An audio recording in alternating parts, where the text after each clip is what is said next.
Recently,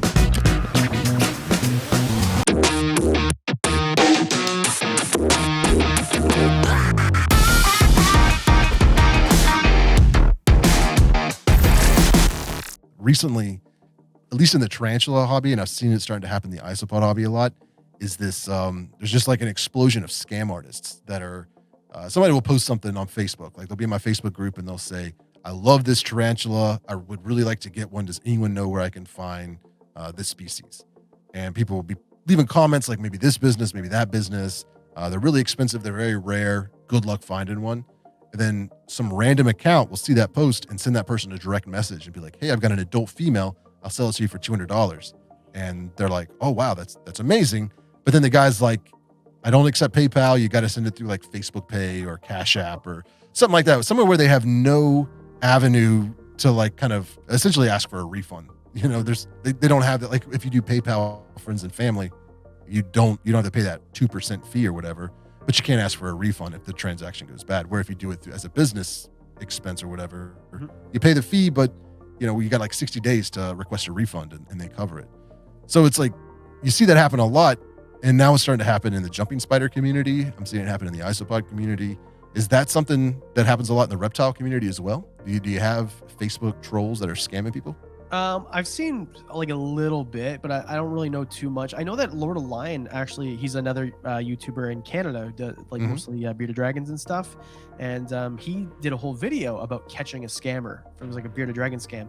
And I can't remember the exact details of it. You see it a little bit, but not too much. Like when you brought it up to me a few days ago when we talked, I kind of like, oh yeah, that's a thing. Like it's not something I think about or really like see too much of, but I mean it's definitely a thing. I've seen it on my own videos where, oh, he's talking about Doom, where would I get one? And I reply, oh, I don't know, sorry, I don't live in whatever country they're in. And you'll see someone swoop in, oh, I've got them, you know, DM me or whatever. It's like, yeah, just be careful when you're doing that. I caught some flack from people that got scammed, and I was just wondering, maybe you've ran into this at all, because the person that emailed sent them a message and saying, I've got this amazing species at this ridiculously low price. That wasn't, maybe a red flag went up. They're like, that's too good to be true. But then they like went and looked at that person's profile and they saw that, you know, maybe I follow them on Instagram or I'm friends with them on Facebook, and other people that they look up to or respect or know of were also, you know, following or friends with. So they're like, well, they must be a good person. Even though like I had never heard of this person before. Like I'm like, I'm maybe we're friends on Facebook, but there were times where I just was accepting anybody that sent a friend request. I was like, okay, you know, so making a bigger audience for yourself. Yeah. Why not? Yeah. So it's like following someone or being friends with them on social media is not an endorsement. And I think that's a message that really needs to get out there. And I was just wondering if you've ever had any issues with that. Never. No, I've been very lucky. I've never had anyone try to like steal my identity in terms of like making a Wiccan's Wicked Reptiles account or anything like that. Or I've never had any backlash about that whatsoever. I've been very lucky, but now that we're talking about it, I'm sure I'll get a DM in 5 minutes like, hey, this guy was trying to sell me and you're friends with him on Facebook. But no, I've never had that before. I've been very lucky.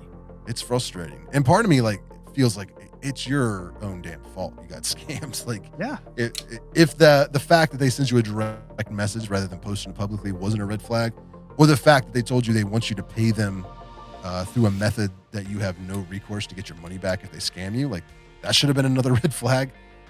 It seems like there's all these red flags that people ignore because they're greedy or they're just really excited to get a species that they don't have already. Like, I'm not sure if you're familiar with the rubber ducky isopods. They're like yellow and gray. Yeah, beautiful.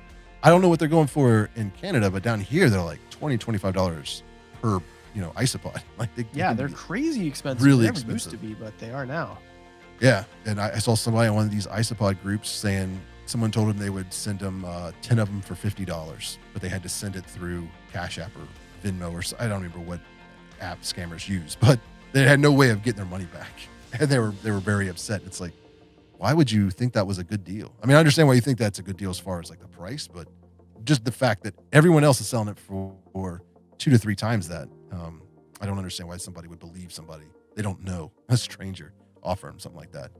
Well, you remember that I see that in Matilda where he's like rolling back the odometer or the odometer, and he's like trying to sell cars for like really cheap, but he just kind of that reminds me of that, right? Like you're a sleazy car salesman when you're trying to do that, and people do buy into it. But Yeah, I think that bringing it to people, if you're watching this and anyone ever does that to you, please do not do that. Do not send these people money. And if you do make a deal with them, PayPal or some, where there's recourse to get your money back. Because if they're Yeah. using this random app and you have to jump through all these hoops, it is too good to be true, because that's exactly how it seems. Yeah, it's heartbreaking because it's just a lesson. It's an expensive lesson you got to learn. It just shocks me that it's young people. Like when I think of people getting ripped off online, I always think of older people. I guess. Yeah, it just sucks that it's getting into the exotic pet hobby to the extent that it is, and it feels like, at least from what I've seen, because I just really started kind of delving into the isopod and jumping spider Facebook groups, and it's essentially the same people. Like they're like, oh, this guy ripped me off for $200. I was trying to buy isopods and he's completely ghosted me. And they'll post the screenshots. And I'm like, that guy got kicked out of our group like 6 months ago for trying to do the same stuff with tarantulas. So it's like they know enough about exotic pets to, pull some. And a lot of times the pictures they send are just off of a dealer's website. Like they just do a Google image search. Or Google. They put no Yeah. effort into it at all. They just rip the first picture. I've seen that before. Yeah. Yeah. I had a guy trying to scam me, which kind of just blew my mind. I was like, why are you going for the guy that runs the group to scam? But like a whole bunch of other people, and his profile picture on Facebook was of Peter McKinnon. And I was like, do you not think I know who that is? Like, you are definitely not Peter McKinnon. Pretty recognizable face. Why do you pick a 6 million subscriber channel to, like, that seems so, you're not very good at scamming. You need to go back to scammer school. But I think it's like, no matter what your hobby is, man, like I remember in the gyms and there'd be guys selling fake steroids and stuff like that, or fake supplements, and bigger, stronger, faster, they made fake supplements and showed you how easy it is to scam people into buying them. So it's the same thing, and I hope that we really don't see it here. It seems like there's a lot of really smart people in these hobbies, so hopefully we don't see that happen here. But yeah, and that's why I'm like really big into how Canadians run expos. We really vet people very well. I very rarely see people with a scale rot snake, or because the guy who runs them here, Grant, he is like no nonsense. If he sees you with something that you shouldn't have, you're gone. See you later. And it seems like in the States, just watching Go Herping's video, so maybe like one source isn't the best way to make up my mind, but he seems to think that it's very lax there, and you get people who like buy from this table and then go to this table and sell for $40 more than they bought it for. And you don't see that here. Of all the things, I talk a lot of shit about Canada, but the way we run reptile expos here, there is no one better than Grant at running reptile expos for sure. What exactly goes into the vetting process? Do you know? I think it's more like, if people don't know who you are, like, I don't know if they sit you down and talk to you or what the exact thing is, but it's more than just, oh, you've got $80 for a table or whatever it costs. And a lot of the time too, like if you have a bad reputation, because it's a small community in Canada, we have a very small population, population of reptile keepers. Yeah. So if we know you're a bad apple, you're out. Like all of us know immediately, because we all kind of talk. And even people that don't like each other, even the guys who are the 6-year-old people who, I've been doing this forever and I hate you because you're a YouTuber, even they will say to you, hey man, I see that you're talking to this, don't talk to that guy. So I think it's just because we have a tight-knit community here, it's just easier to vet people, because if you're a bad apple, everybody knows about you immediately. And it's not like you can go where in California, you've got 30 million people, and then you can go to Texas and however many they have there, and nobody knows you, but you have a huge market. In Canada, I mean, Toronto is, if you're doing bad stuff in Toronto, which is where most of the expos are, every other big city knows who you are because there's so few of them. Gotcha.